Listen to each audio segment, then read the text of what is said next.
e essa pandemia tenha chegado ao fim, né? A gente esteja todo mundo aí vacinado, se Deus quiser. Bom, vocês já tiveram aula aí, eu acho que é ao longo da manhã, né? E aí a gente tem essa última aulinha aqui para encerrar a nossa terça-feira de carnaval.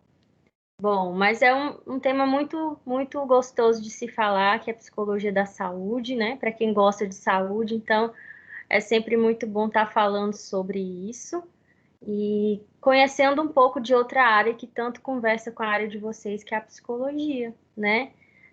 Trabalhar em equipe em saúde faz muita diferença para quem trabalha em saúde, né?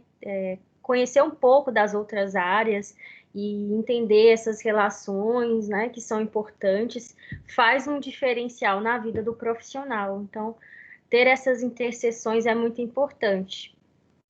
Bom, gente, como eu falei para vocês na aula passada, eu já quero dividir vocês para os seminários. Lembram-se lá, né, quando eu apresentei o cronograma, não sei se estava todo mundo aqui, ou se tem alguém aqui que é a primeira vez que está na aula, não estava na aula anterior, né? Eu apresentei para vocês o cronograma da disciplina, como que a gente vai se organizar, né, ao longo do semestre. E aí nós teremos seminários em que vocês vão apresentar, né?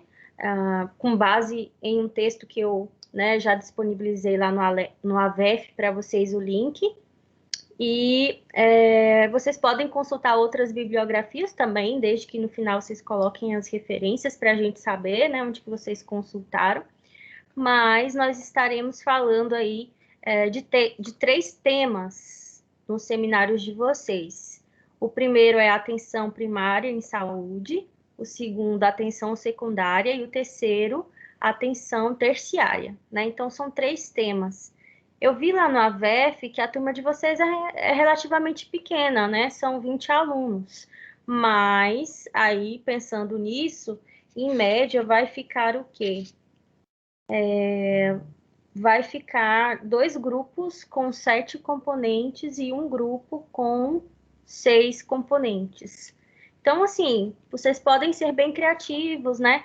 Podem trazer toda a conceituação, podem trazer uma entrevista com algum profissional que atue nessa área. Ah, eu conheço um profissional da psicologia que trabalha na atenção primária, trabalha em postinho, né? Ah, vou fazer algumas perguntas de como que é o trabalho dele. Vocês podem estar fazendo isso para complementar a apresentação, tá bom? Pensando aí que são muitos integrantes, né, dentro dos seminários e considerando que cada nota é individual, então é importante que todo mundo participe, que estude, porque eu vou estar avaliando, apesar de ser um trabalho em grupo, eu vou avaliar de forma individual a apresentação de vocês, tá bom? Então, aí eu preciso agora saber de representantes, eu preciso de nomes aqui de pessoas interessadas nos temas, tá? Então, assim, vocês me passem aí pelo chat, ou quem quiser ligar o microfone também, né? Para eu conhecer um pouquinho, fique à vontade. Aí eu preciso de representantes, depois eu vou colocar o meu número aqui de telefone, e aí vou colocar aqui no chat, e aí vocês me mandem a relação dos componentes do grupo de vocês. Peçam uma pessoa, a líder da turma, para fazer isso, ou alguém, né, para mandar a relação dos componentes, tá? Para eu saber o nome de cada uma aqui. Então, eu vou anotar só os representantes, depois eu quero aí saber os outros integrantes que estão juntos com esse representante, tá bom? Bom, eu preciso de alguém interessado no tema atenção primária. Até então, alguém se candidata como representante, que eu possa anotar aqui. Porque, assim, a gente já tem que dividir hoje mesmo, de todo jeito, né? Alguém?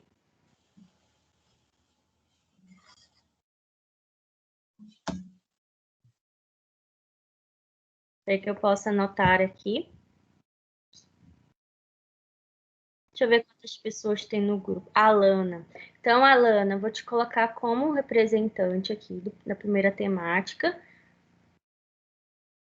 Bom, gente, segundo tema, atenção secundária.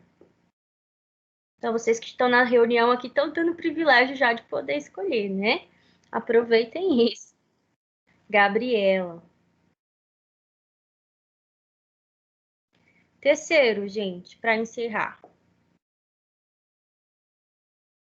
Preciso de mais alguém aqui no terciário, tá? Atenção terciária. Então, aqui foi já a Lana, já foi a Gabriela. Temos aqui na reunião Kalena, isso? Kalena e Fabiana? Isso. Isso. Alguma de vocês posso colocar na atenção terciária? A Lana já me chamou pro grupo dela. Ah, tá. Porque precisamos fechar, né? Aqui essa terciária. E Fabiana? É isso? Fabiana, tá ouvindo a gente aí direitinho? Qualquer coisa eu coloque no chat. Posso colocar seu nome a princípio aqui na terciária? Deixa eu ver se tem alguma coisa no chat aqui que eu não vi.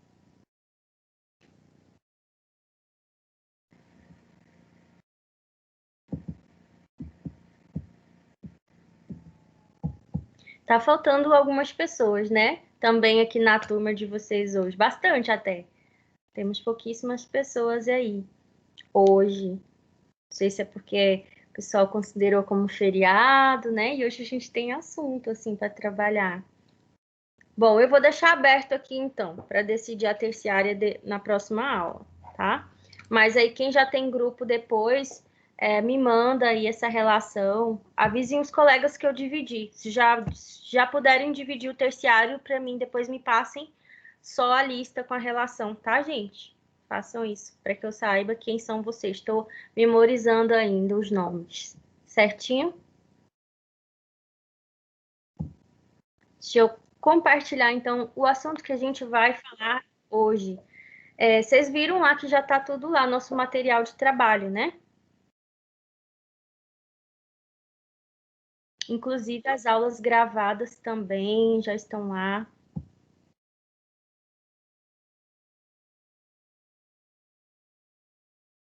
Já estão no YouTube.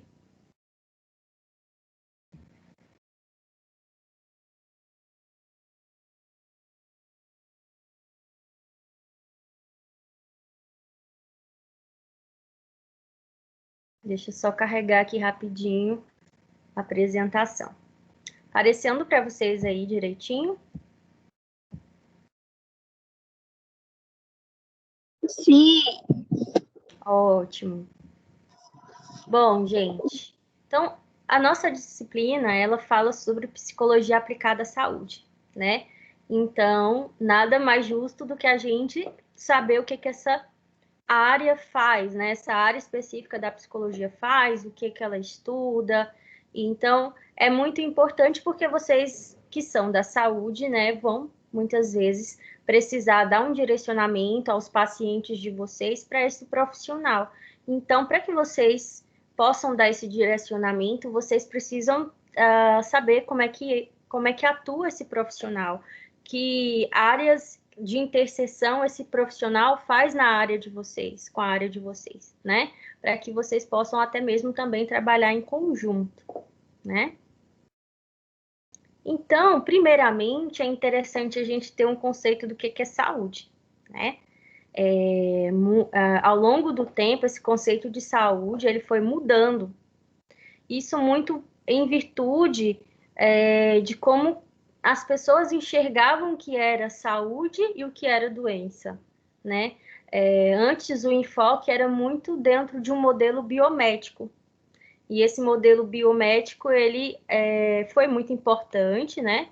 Porque a gente tem aí como eu posso dizer a vocês, nós temos aí um incentivo à pesquisa, né, voltado para a biologia, na produção de fármacos, de remédios, no combate, né, a bactérias e vírus, também nas questões de higienização, né? Então, nós temos um enfoque da saúde voltado para o processo de adoecimento que ocorre quando a gente tem agentes patogênicos, que são vírus, bactérias, né, que são disseminadores de doença, né? Então, a saúde era enxergada como a ausência desses fatores, certo? Ao longo do tempo, a gente tem uma mudança nessa perspectiva, porque pensando assim, a gente enxerga que o processo não tinha uma associação com o cognitivo, não tinha uma associação com o pensamento, não tinha uma associação com o mental, né? Era físico, o processo de saúde era ausência de doença e era um processo físico, né? Se o seu corpo estava prejudicado por agentes patogênicos, então você estava com ausência de saúde. E a gente tem esse modelo biopsicossocial para fazer essa desconstrução. Por quê? Será, e pensem comigo, será que a gente não pode promover saúde até mesmo para as pessoas que estão em um processo de adoecimento? Será que saúde vale dizer que é a ausência de qualquer tipo de adoecimento? Vamos pensar uma pessoa que está em um câncer terminal, fase terminal. A gente não pode promover bem-estar e saúde para essa pessoa? Será que para isso a gente precisa exatamente exterminar o câncer, conseguir, né, curar? Então, será que saúde só está associada a um processo de cura e ausência de doença? Será que ao longo desse processo de adoecimento a gente não pode promover qualidade de vida, bem-estar e saúde para essa pessoa? Será que saúde não está associada também a um conceito de se sentir bem, apesar de, né? Então, a gente tem essa desconstrução aí, né, da Organização Mundial de Saúde, para dizer que saúde significa um estado de não necessariamente um estado de ausência de doença e que precisa ser considerado um processo de bem-estar e que esse bem-estar ele possui 3 variáveis importantes, né, que devem ser consideradas. O biológico, né, não vamos deixar de considerar que diminuir esses agentes patogênicos, investir em fármacos, né, que possam aliviar a dor ou, né, fazer com que aquela dor deixe de existir, não seja importante, né? Se a gente faz isso, a gente está deixando também, a gente está sendo hipócrita, né? Mas o psicológico também é muito importante, porque também está associado ao biológico. A gente sabe que alguns aspectos psicológicos influem diretamente no físico e também a forma como a pessoa reage ao físico também, né, influencia no psicológico, nos comportamentos de enfrentamento de um processo de adoecimento, na própria imunidade, né? Depois a gente vai falar da psicossomática, né? E o social também. O social também é muito importante. O que é esse social? O social é o apoio familiar, a crença em alguma espiritualidade, a crença em determinada, né, grupo social. Como isso pode ajudar no enfrentamento de um processo de adoecimento também e promover saúde, né? Então, esses são 3 eixos muito importantes e que começaram a ser observados como também dentro de um mesmo panorama, porque antes a gente tinha que o processo de adoecimento, né, ele era só contemplado por aspectos biológicos. O biológico era, assim, o mais importante a ser considerado, sempre.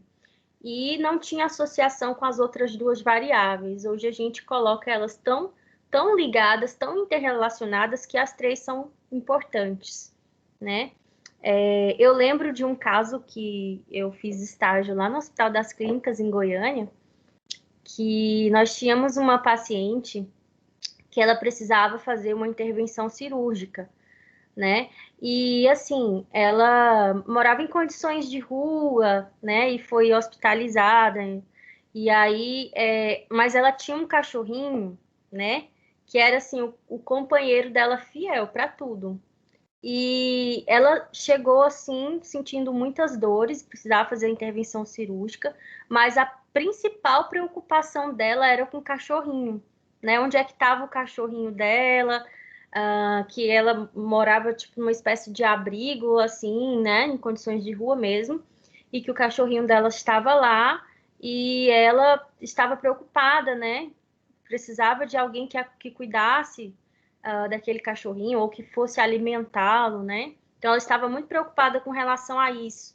E estava também, inclusive, se recusando a fazer a cirurgia, né? Para algumas pessoas isso pode parecer nada, algo, né? Nossa, mas o que que ela está preocupada com o cachorro, né? Mas a gente, enquanto profissional de saúde, não está numa postura de julgamento do que é importante para o outro. A gente precisa considerar o que é importante para o outro, se colocar nesse lugar do outro, né? Ter empatia por essa pessoa. E aí o pessoal da social, da assistência social, né? Foi lá na casa, no abrigo que ela morava, né? Viu o cachorrinho, alimentou, deu água, né? Deixou uma pessoa ficou responsável até a pessoa passar pelo processo cirúrgico de ficar cuidando do cachorro, né? Mandaram fotos enquanto depois do procedimento, mandaram fotos para ela, olha, ele está sendo cuidado, ele está sendo alimentado. Então ela se sentiu melhor, né? Inclusive a recuperação dela também, ela estava muito mais motivada, né, para se recuperar e também mais tranquila, mais aliviada por ter alguém ali cuidando desse cachorrinho. Então, isso era um aspecto social muito importante, né? Então, a gente não pode deixar de considerar nenhuma dessas variáveis. O que tiver dentro do alcance, né, do profissional, que ele possa fazer com que aquela pessoa se sinta melhor, a gente vai fazer, né? E isso não vale só para a psicologia, isso vale também para os outros profissionais da saúde, né? O que está dentro da sua competência profissional também, né? A gente não vai fazer nada que não seja ético, não que vá prejudicar outras pessoas, né? Para, digamos assim, trazer benefícios para o seu paciente. É sempre essa consonância ética, né? Eu não vou fazer também algo que vai causar prejuízos e seja contra a lei para garantir um benefício. A gente tem que ter esse equilíbrio, né? Mas o que é possível dentro da lei esteja ao nosso alcance e que a gente possa permitir alcançar esse bem-estar, né, desse conceito de saúde do nosso paciente, é sim, né, um dever ético do profissional, né, ser um facilitador, né, desse processo de saúde. Então, né, e a psicologia? O que a psicologia faz dentro da saúde? Vai ser uma ciência, então, que estuda, né, o comportamento, o que o organismo faz, mas também quais são esses processos cognitivos que estão associados a esse comportamento, né? Essa relação do que você pensa com o que você faz, né? Quais são essas relações? Por que você se comporta dessa determinada maneira? Será que esse comportamento está promovendo um processo de saúde? Será que não? O que isso tem a ver também com uma forma como você tem pensado, né, sobre a situação? E como isso está fazendo você se comportar? Está te levando a ter hábitos e comportamentos saudáveis? Está te levando a ter comportamentos que não sejam saudáveis? Então, estimular a percepção dos pacientes, né, a enxergarem esses processos, a identificar como é que essas relações estão sendo estabelecidas. Porque muitas vezes no nosso cotidiano, né, a gente não faz esse processo de reflexão, a gente não para assim para pensar nas relações que a gente constrói, situação, pensamos sobre essa situação e como a gente vai agir sobre essa situação. E se esses três aspectos eles estão caminhando para que a gente promova o nosso bem-estar, né? Então, assim, isso é importante, ter um profissional que nos ajude a levantar esses questionamentos vai fazer uma diferença, né? Então, nós temos aqui que a psicologia da saúde, então, né, ela tem por atividade, né, por objetivo, trazer contribuições de aprendizagem, né, educacionais, científicas, né, promover saúde, manter saúde, prevenir, né, aspectos de adoecimento. E aí tem uma diferença muito importante entre essas três palavras, né? Prevenção, promoção e manutenção. E aí, gente, vocês conseguem perceber qual é a diferença dessas três palavras? Prevenção, promoção e manutenção? Será que são diferentes? Será que promover saúde é diferente de prevenir? O que vocês acham? Será que tem uma diferença? Parecem até ser palavras sinônimas, né? Mas a gente... Aí alguém respondeu aqui para mim que sim, mas que sim que são sinônimas ou que sim que são diferentes?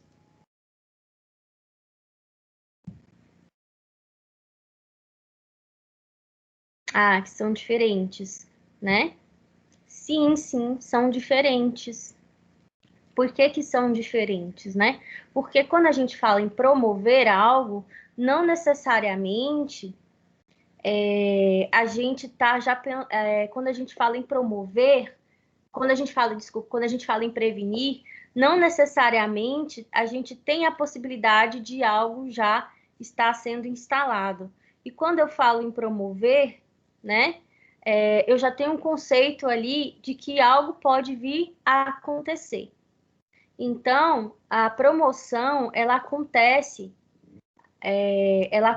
Ai, gente, desculpa. Promoção é quando ainda não se tem nenhuma possibilidade, tá, de um processo de adoecimento, a promoção. Então, eu vou promover saúde, independentemente se ali tem uma predisposição a um determinado tipo de adoecimento. Já a prevenção já tem uma possibilidade de haver um processo de adoecimento ali. Não tenho certeza, mas tem uma possibilidade já.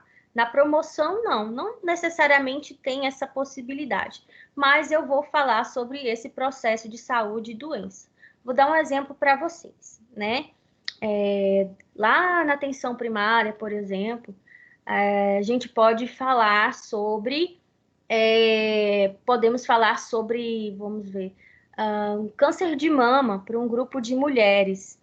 Eu estou ali promovendo saúde, falando dos cuidados, né? Agora, vamos pensar em um grupo de mulheres que já tem uma predisposição familiar ao câncer de mama, por exemplo. Aí eu já estou falando de uma possibilidade de ser instalado um processo de adoecimento.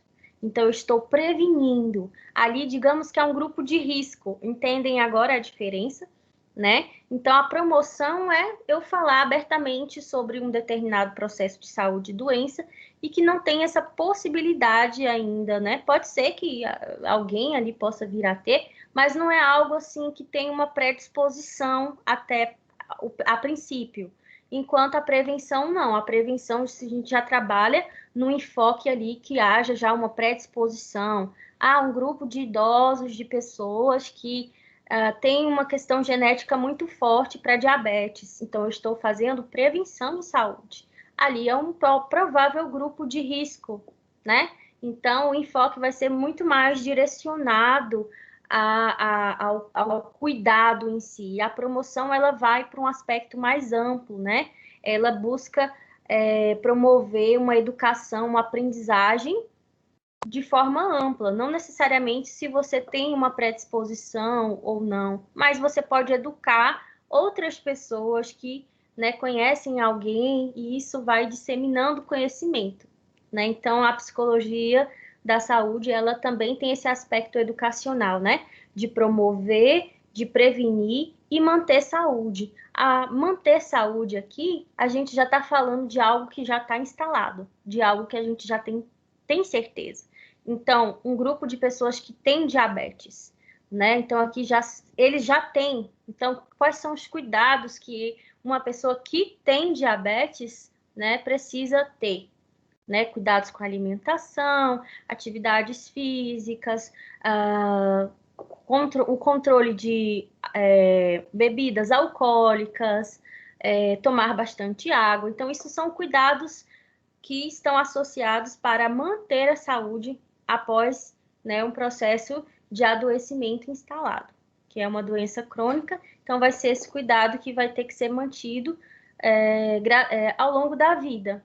E isso é promover saúde. A gente não cura diabetes, mas a gente mantém a saúde, né, a partir desses cuidados educacionais e de aprendizagem também. Tranquilo? Esses conceitos, a distinção desses conceitos?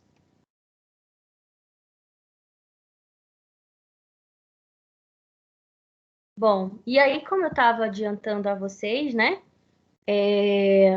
nós temos antecedentes aí à psicologia da saúde, que era a forma como as pessoas enxergavam anteriormente, aí no século XIX, o modelo do que era saúde.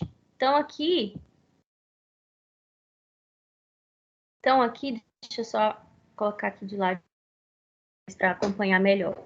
Então aqui, gente, a gente compreendia o ser humano mais voltado para aspectos envolvendo agentes biológicos, né? Ao cuidado e ao controle com certos agentes.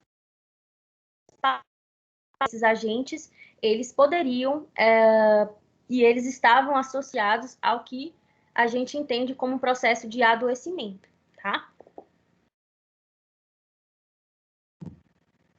Então, aqui, né? A doença, então, ela era causada por fatores externos ou mudanças internas involuntárias, né? Os indivíduos, eles eram passivos aos processos de adoecimento. Como assim? Comportamento saudável, assim, né? O que resolvia o processo de adoecimento era o quê? Tomar vacinas, cirurgias, quimioterapia, radioterapia, né? Fármacos, né? Então, não tinha uma associação do seu comportamento para lidar com o processo de adoecimento, para promover saúde, para promover qualidade de vida, né? Como assim? Muito um processo voltado para algo que já estava instalado, né? Não tinha uma preocupação com algo a nível de prevenção e promoção de saúde. Como a gente tem, vocês vão estar falando dos níveis de atenção à saúde, né? Então, assim, vamos pensar na questão de prevenir problemas associados ao uso da nicotina, do tabaco, né? Um grupo de tabagismo, as pessoas que já fazem uso, a gente, né, de nicotina, por exemplo, vamos trabalhar um grupo para falar sobre quais são, né, as consequências do uso continuado, né, de nicotina, promover estratégias de conseguir, né, lidar com a abstinência, para lidar com conseguir, né, se desvincular dessa dependência. Então, a gente tem essa questão da manutenção em saúde e também, né, da prevenção e da promoção, né? Pessoas que estão começando a usar, né, a fumar, né? Então, trabalhar esse contexto inicial, trabalhar um contexto já instalado e um contexto que ainda nem se instalou para que outras pessoas que nem ainda utilizaram saberem, né, quais são as consequências desse uso continuado. Então, era muito mais voltado para o tratamento, né? Fumei a vida inteira, agora tenho um câncer de pulmão, então tá, né? Um tratamento agora vai ser uma químio, vai ser fármaco, mas não tinha esse olhar voltado para a prevenção e para a promoção de saúde, para as questões dos comportamentos. Então, os indivíduos eram vistos muito como passivos nesse processo de promoção. Eles eram dependentes de alguém sempre, né? Então, não tinha um processo de autonomia do sujeito, para também ter um comportamento saudável, para que ele também buscasse o seu processo de saúde. Então, aqui a gente tem que esse modelo era muito voltado para uma separação de mente e corpo, né? As doenças psicológicas, elas não estavam associadas com o adoecimento físico ou vice-versa. Por isso que depois esse modelo ainda muito forte, muito presente, mas nós estamos aqui mudando este modelo, né? Porque a gente começou a observar que alguns médicos, inclusive, né, que tinham esse cunho muito biológico, começaram a investigar e a observar que outros aspectos também poderiam contribuir para o adoecimento físico e que aspectos psicológicos estavam diretamente ligados a esse físico também. Então, Freud, por exemplo, né? Muita gente acha que Freud é psicólogo, mas Freud não é psicólogo, né? Ele ganhou essa atribuição por ser um dos mais antigos, por ser considerado o pai da psicologia, porque foi um dos primeiros a pensar nessa associação do psicológico com o físico, né? Então, por ganho de causa, né, de pesquisa, de anos pesquisando, né, por ser um dos primeiros, né, a acreditar, né, na associação da mente com aspectos físicos, Freud já em consonância já teria o seu diploma já lhe atribuído, né? Mas além de ter criado uma abordagem de atuação dentro da psicologia, né, para investigar exatamente isso, né? Essa associação do físico com o psicológico. Mas Freud era um médico, um psiquiatra, né? Então, ele estudava uma medicina que a gente chama hoje de psicossomática, né? Que buscava identificar processos de adoecimentos físicos somatizados no corpo por eventos traumáticos, eventos psicológicos, né? Como essas pessoas absorver uma determinada realidade, se isso foi traumático para elas, né? As fizeram se sentir mal e como isso é evidenciado no corpo quando, por exemplo, esse indivíduo não tem uma oportunidade de fala, não tem uma oportunidade de trabalhar esse aspecto traumatizante. Então, Freud, ele foi um dos percussores aí para a gente buscar mudar esse modelo biomédico, né? E aí foi um passo importante ter a medicina psicossomática, esse reconhecimento da interseção físico e psicológico. Tranquilo até aí, pessoal? Certo? Então aí, pessoal, a gente também, né, tem o investimento da saúde comportamental. O que é isso? Olha, é importante que possamos investir na manutenção da saúde, na prevenção da saúde, através da ação da pessoa que é o paciente. Olhem para vocês, parem para observar que até as terminologias das palavras têm muito a ver com os momentos históricos, né, que as coisas são criadas. Como assim? A palavra paciente, por exemplo, ela já tem uma denotação de alguém que espera algo, não é? Quem é paciente não espera algo? Então dá uma ideia de que você é uma pessoa passiva nesse processo, né? Aí vocês podem pensar, a professora está falando para os pacientes não serem pacientes, né? Para eles quebrarem o pau. Não. O que eu estou querendo dizer é que se tem esse conceito, né, de que o paciente ele tem que esperar sempre pelo outro, né? Ele tem que esperar que alguém tome as decisões por ele, ele tem que esperar que a saúde venha até ele.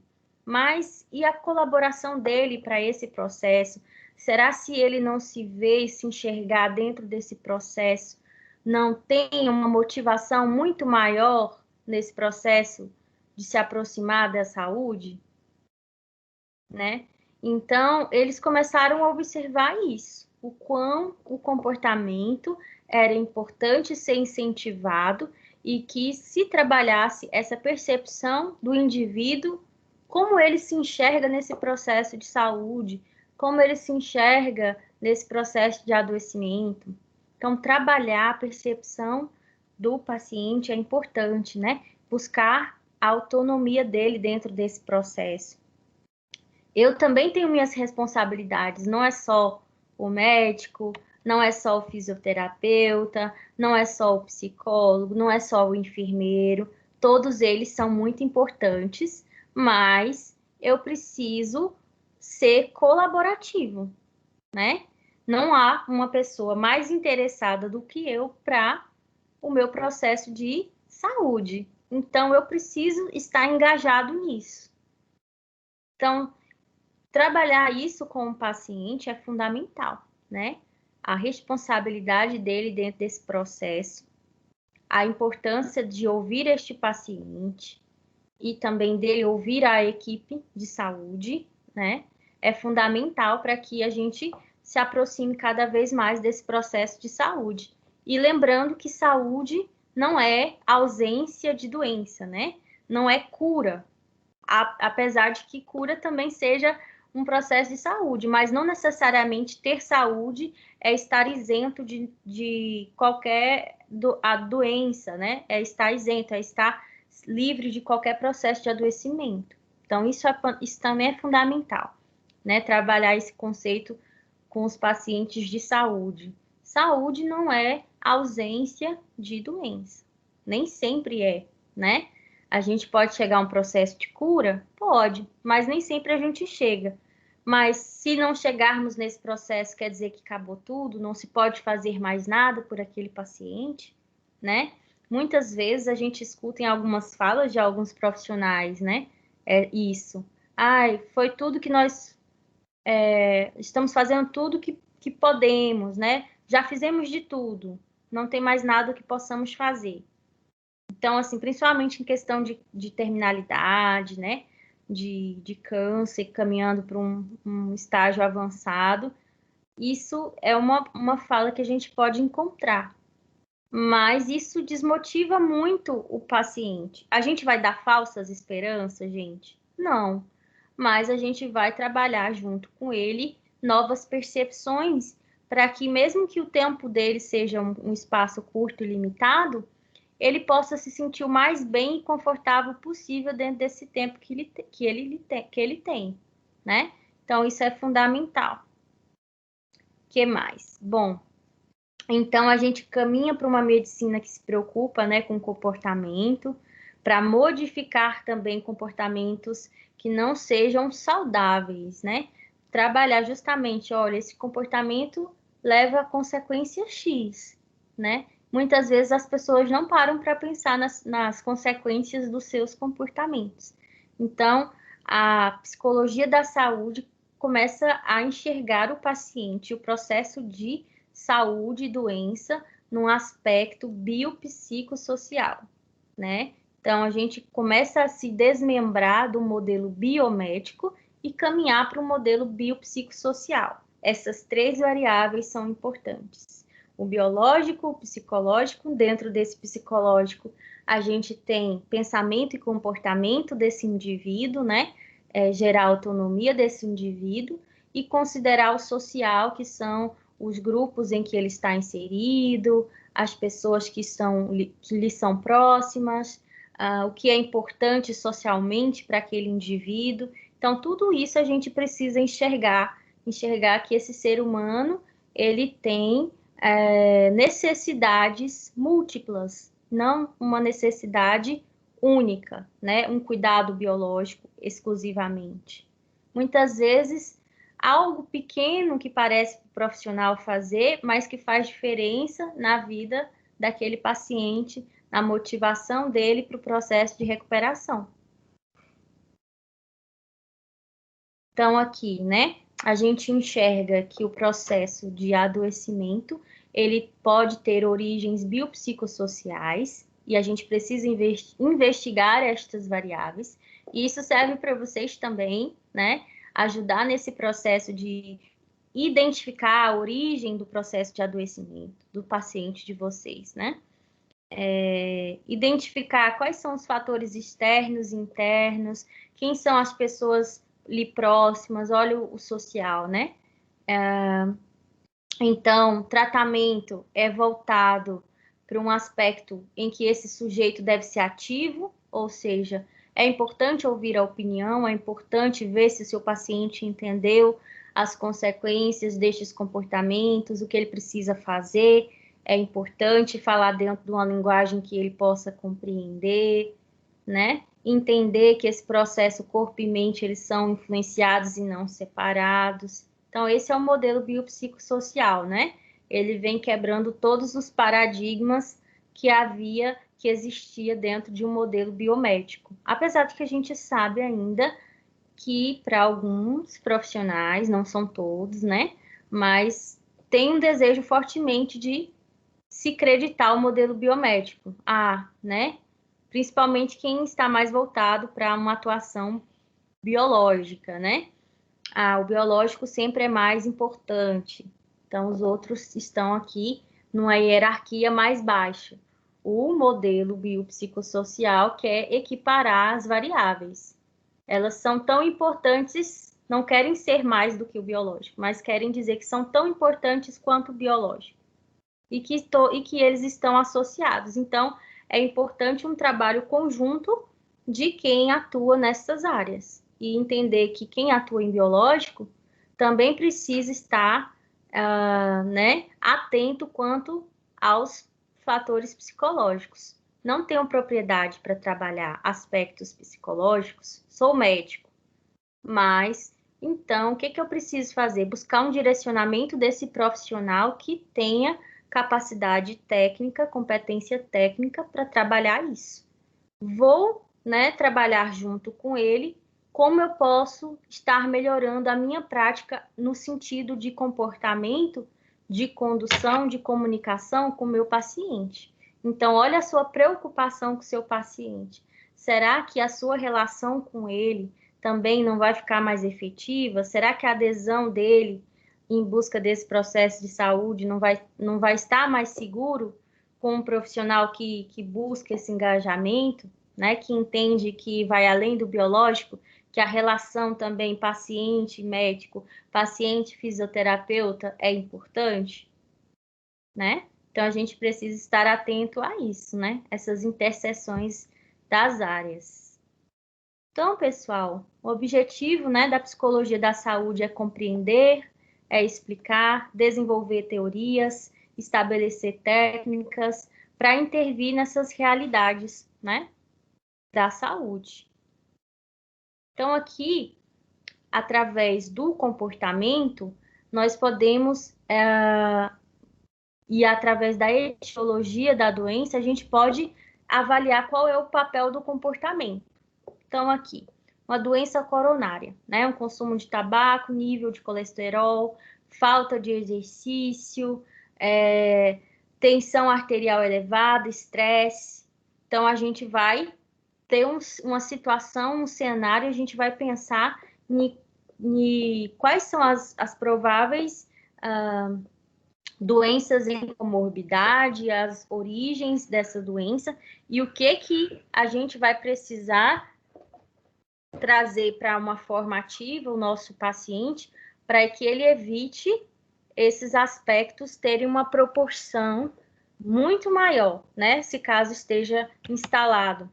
Então, assim, vamos buscar comportamentos saudáveis. Aqui a falta de exercício a gente substitui pela busca de uma atividade física, mas tem que ser uma atividade física qualquer, será? Temos que ver quais são essas atividades que é permitido, né, aquele paciente X fazer. E outra coisa muito importante, qual atividade ele tem mais interesse em fazer? Digamos assim, que um profissional fala, você tem que correr, mas correr não seja algo que seja prazeroso para aquele indivíduo, mas talvez andar de bicicleta com alguns amigos para ele é mais prazeroso. Afinal, é um momento que ele tem de socialização também. Então, é muito mais fácil que ele esteja engajado em algo que lhe agrade do que algo que ele faça somente por fazer. Então, olha só, a gente pensando no comportamento para mudar essas questões da etiologia do adoecimento. Então, precisamos conhecer quem é esse paciente, né? De onde veio esse processo de adoecimento, como é que ele está sendo mantido, né? E o que é que a gente pode fazer de estratégias para que possamos minimizar, né, os danos e as consequências desse processo de adoecimento, ou, se possível, né, extinguir. Então, a gente precisa saber quais são as origens desse processo de adoecimento, para que a gente possa ter uma intervenção. E focar sempre também em buscar uma autonomia desse indivíduo, né? Um comportamento, inserir ele dentro do processo. O que ele pode estar contribuindo? Ele precisa se sentir ativo, né? Imagine você se sentir alguém falando da vida de vocês, né? Vocês estão lá só assistindo alguém falar. Quem tem mais propriedade de fala? Será que são os outros ou são vocês, né? Então, é importante se sentir parte desse processo, se sentir importante dentro desse processo.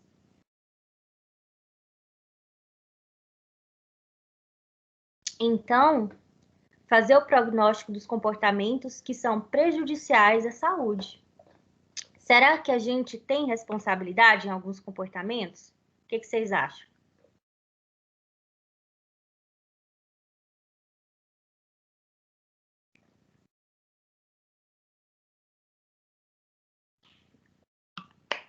E aí?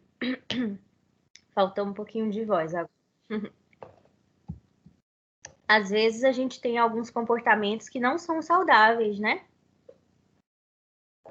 E a gente também desenvolve crenças sobre esses comportamentos, né?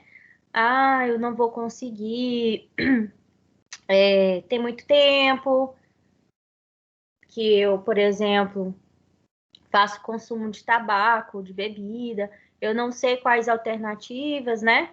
Eu poderia ter ou traçar. Então, trabalhar as crenças, né?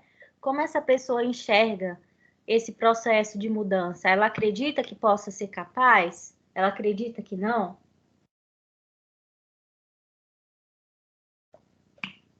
Então, quais são as crenças? O que que essa pessoa pensa? O que que essa pessoa acredita nesse processo de saúde e doença, né? Isso é importante.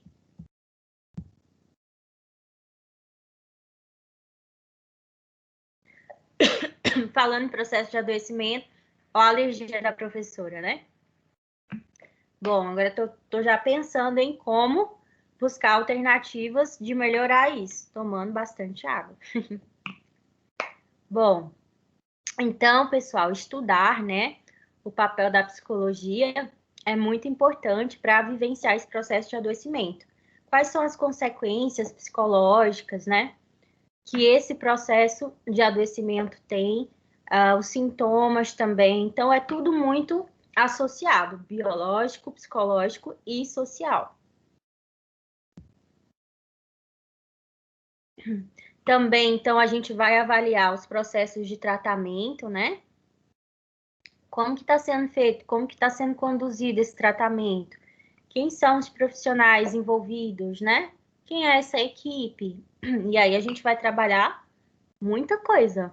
A equipe, a família, a pessoa que está ali nesse processo de saúde e doença, as relações que se constroem, né, com esses três grupos, com a família, com o paciente, com a equipe, porque a equipe também tem muitas questões, né, de fatores psicológicos que possam também dificultar esse processo de saúde e doença.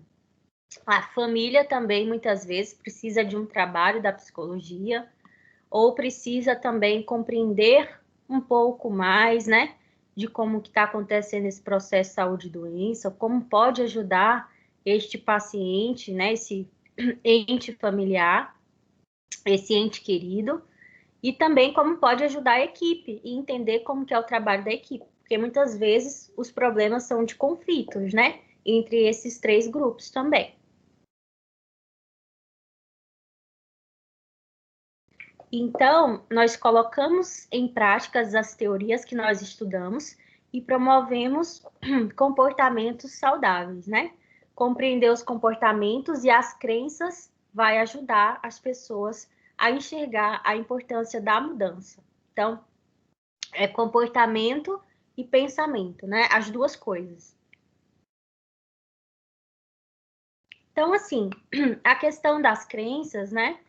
Como a gente pensa sobre o processo de adoecimento vai também interferir nos aspectos comportamentais. Se eu penso que é importante mudar, já é um passo, né, para que eu comece a traçar estratégias comportamentais de mudança. Então, preciso acreditar que é possível também.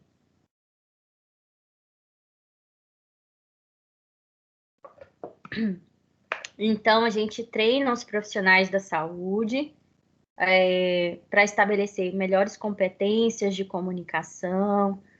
A gente trabalha aspectos de relacionamento interpessoal. Então, é importante também para que a gente possa trabalhar a saúde mental de quem cuida, né? O quanto a gente está vendo isso aí no contexto de pandemia, né, pessoal?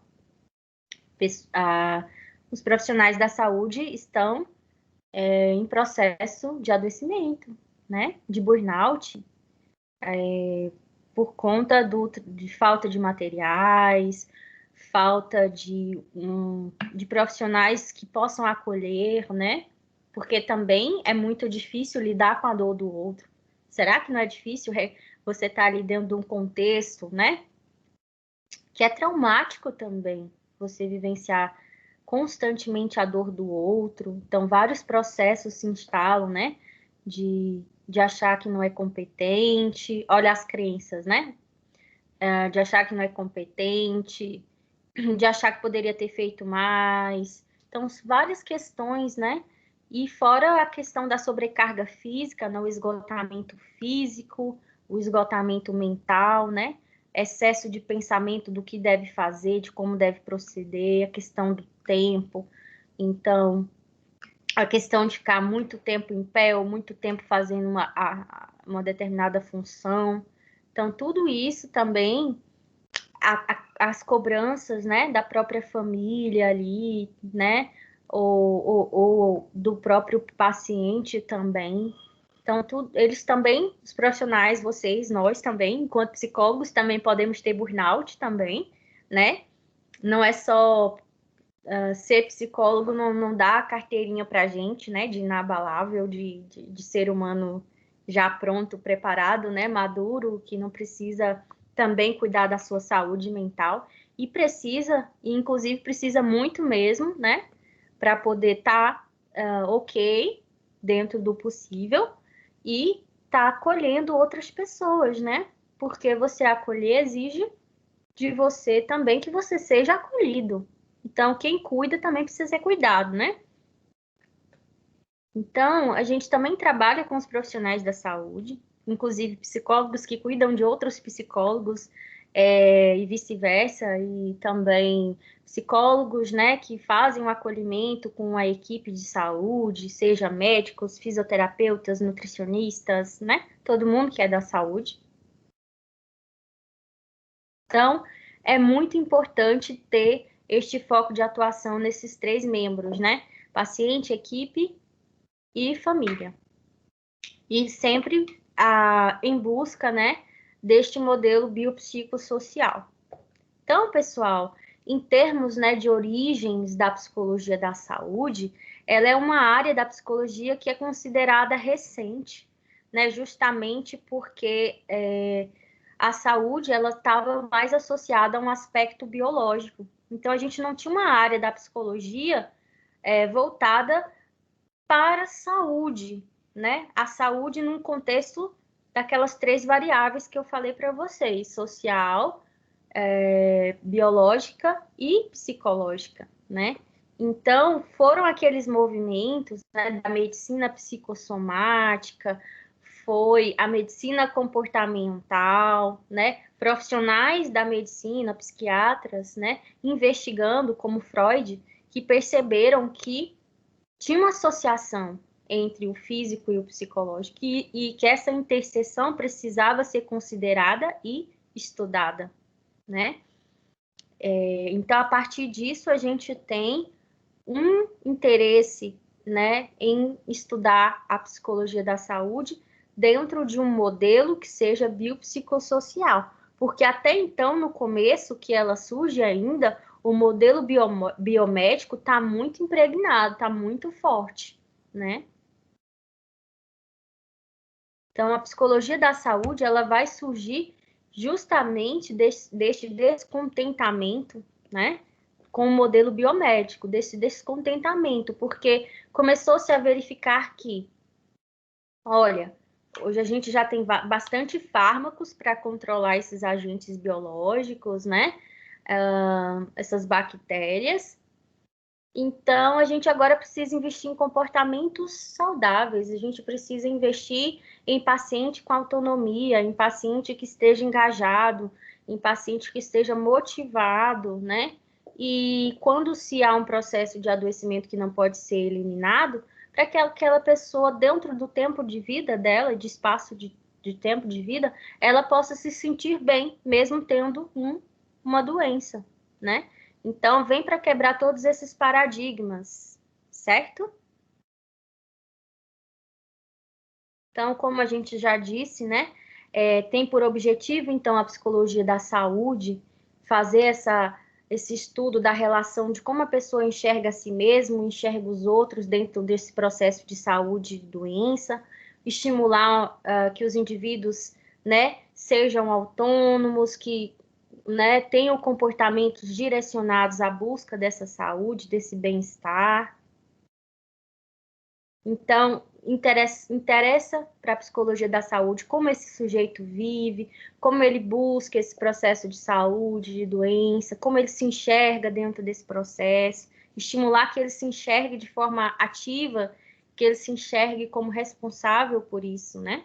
Então, isso é muito importante.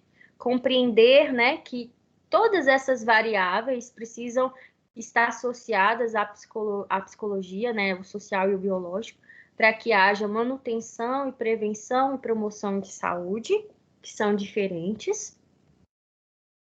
Considerar, né, que cultura, aspectos sociais e aspectos ambientais, eles influenciam o processo de saúde, sim, né? Entender que muitas vezes uma questão de desconstrução social influencia no processo de saúde de alguém, né? Muitas pessoas com relação à questão de gênero, é uma questão social, né? De se identificar, né? Em determinado gênero. E como o preconceito leva o distanciamento da saúde mental das pessoas. Então, eu estou falando de aspectos sociais. Como o social pode ter mais peso para determinadas pessoas do que outros, ou está tão necessitado de ser trabalhado quanto também um físico, um biológico. Quantas pessoas, né, que são trans, por exemplo, elas não têm uma ordem, assim, de prioridade na mudança de sexo, mas na percepção do que a faz ser uma mulher ou do que a faz ser um homem, do reconhecimento das outras pessoas para com isso, muito mais do que a mudança do genital. Muitas vezes essa mudança do genital vem depois. Primeiro ela quer ser enxergada como mulher, né? Estou falando de uma pessoa que nasce, por exemplo, com o gênero masculino, que se identifica como sendo uma mulher. Então, são aspectos sociais, né? Então, enxergar isso, compreender esse ser humano dentro dessas variáveis é muito importante para qualquer profissional da saúde, né? E aí, como nós falamos, né?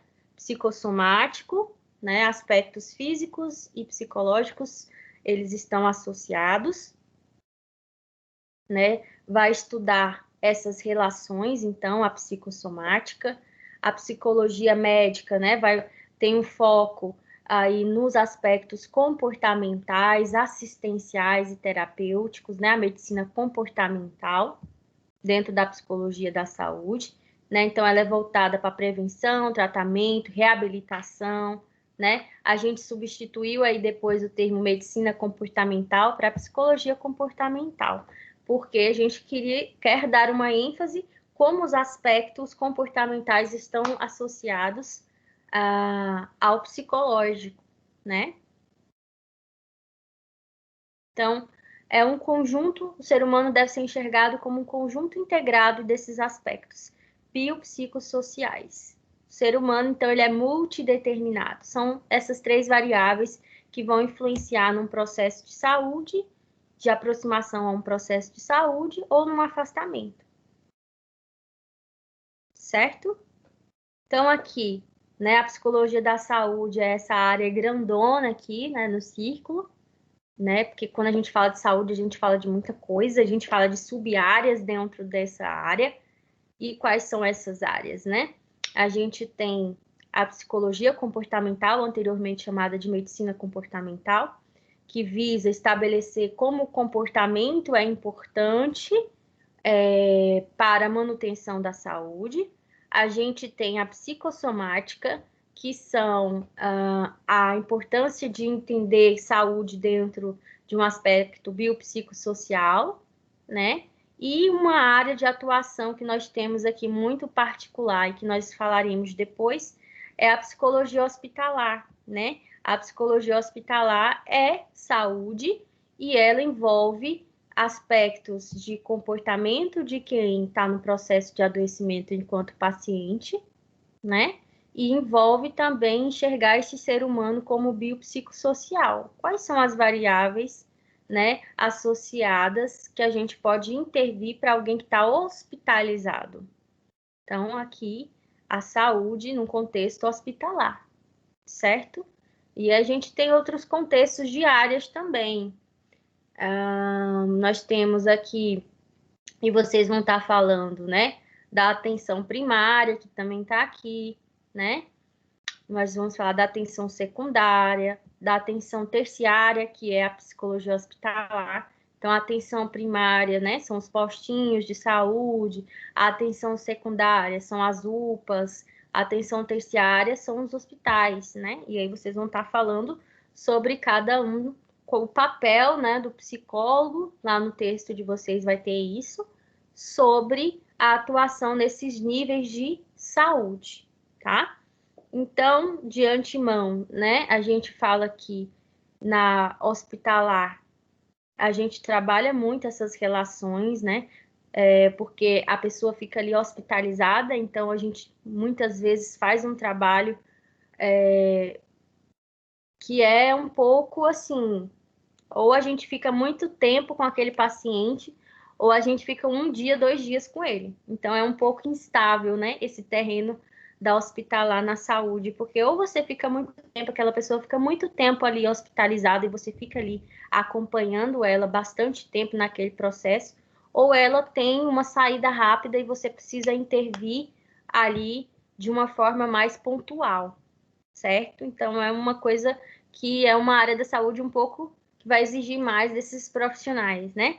Porque ele vai ter que estar assim, não ter um tempo muito certo do seu período de intervenção, e ele vai precisar trabalhar essas relações família, paciente, equipe de saúde, né? Compreender as emoções associadas, as crenças, os valores, né? E aí também tem isso que também acontece na atenção primária, isso também acontece na atenção secundária, né? Só que de formas diferenciadas aqui, porque na hospitalar nós temos uma questão do tempo que pode ser ou bastante ou muito reduzido, né? Vai exigir que esse profissional tenha uma flexibilidade maior, que esse profissional consiga lidar melhor com essas questões, né? De espaço de pessoas ali muitas vezes interrompendo, de não ter um espaço muitas vezes tão apropriado ou seguro para fazer uma intervenção. Esse profissional ele vai ter que saber lidar com essas dinâmicas todas aí dentro desse cenário. Mas aí, quando vocês forem conceituar os níveis de saúde, vocês vão estar falando sobre esses, né? Atenção primária, atenção secundária e atenção terciária.